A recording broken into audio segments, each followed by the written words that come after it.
Salut et bienvenue dans cette nouvelle vidéo. Aujourd'hui je vous présente un nouveau tour de magie uniquement avec des cartes rouges et des cartes noires. Vous allez voir ce qu'on va être capable de créer avec cet enchaînement de cartes rouges et de cartes noires. Je vous laisse découvrir ça directement dans la démo. Ok, alors du coup pour démonstration de ce tour, premièrement je vais vous montrer les cartes que j'ai en ma disposition. Donc j'ai pris carte noire, carte rouge, rouge, noire, etc. Vous allez comprendre pourquoi, puisque ça va être toute l'essence finalement de ce tour de magie là. On va faire un petit tour avec des cartes rouges et des cartes noires. Donc je vous montre d'abord toutes les cartes, bien évidemment. Donc j'ai une carte noire, une carte rouge, une carte noire, une carte rouge, une carte noire, une carte rouge, une carte noire, une carte rouge et une carte noire. Voilà, rien de plus. Donc c'est très simple, qu'est-ce que je vais faire? Eh bien je vais venir poser une carte rouge, une carte noire, une carte rouge et une carte noire juste là. Alors je viens les poser peut-être un petit peu plus de cette manière-là. Et maintenant, bien évidemment, dans ma main, il me reste quoi? Eh bien, c'est très simple, il me reste une carte noire, une carte rouge, et vous l'aurez compris, une carte noire et une carte rouge. Maintenant, ce qui devient intéressant, c'est si on vient regrouper les rouges avec les rouges et les noirs avec les noirs. Qu'est-ce qui va se passer? Eh bien, si je regroupe les rouges avec les rouges et les noirs avec les noirs, de cette manière, que je fais une petite passe magique, ce qui est très intéressant, c'est qu'on peut voir que finalement, on se retrouve plus qu'uniquement qu'avec des cartes noires.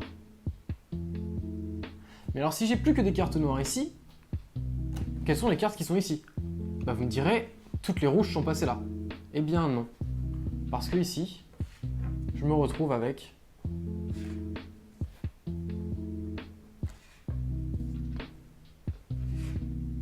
tous les as. Voilà pour la démonstration de ce tour, on va passer du coup aux explications. Ok, alors du coup maintenant pour les explications, quelles cartes je dispose au début?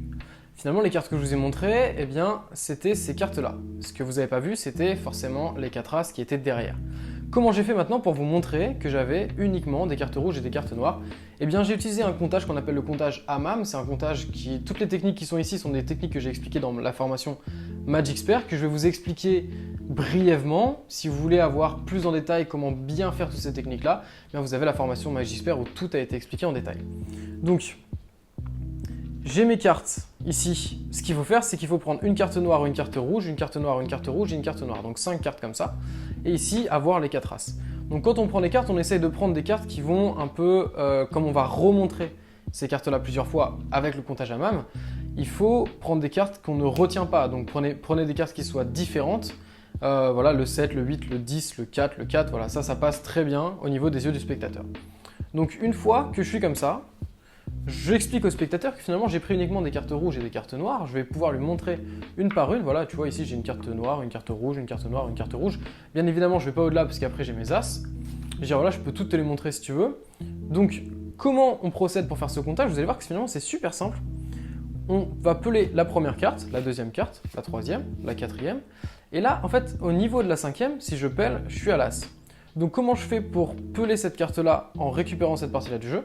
Bien très simplement, je vais venir récupérer cette partie-là en pinçant ici entre mon pouce et mon index, juste là.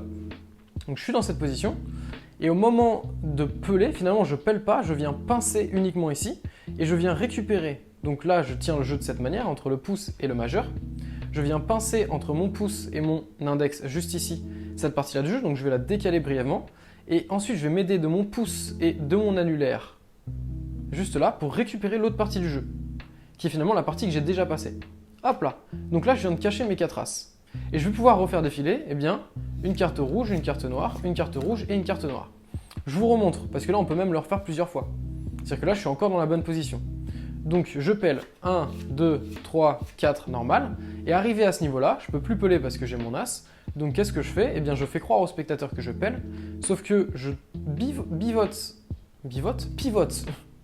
un petit peu le jeu de cette manière. Je viens pincer entre le pouce et l'index ici, et je viens attraper entre pouce et annulaire le reste du jeu, que je fais défiler normalement de cette manière. Ce qui donne l'impression au spectateur finalement que j'ai montré que des cartes rouges et des cartes noires. Bien évidemment, la plupart des gens ne vont pas retenir que vous avez montré plusieurs fois les mêmes cartes, parce que pour eux, ce sont des cartes qui sont totalement différentes. C'est pour ça que c'est important de prendre des signes différents et de prendre des valeurs différentes aussi. Une fois que j'ai montré ça au spectateur, eh bien très simplement, quand je lui explique que je vais poser une carte rouge, une carte noire, une carte rouge, une carte noire, Est-ce que je suis dans le champ? Hop, je me mets là. Le spectateur se pose pas trop de questions à ce moment-là. Il se pense que j'ai posé une carte rouge, une carte noire, une carte rouge et une carte noire.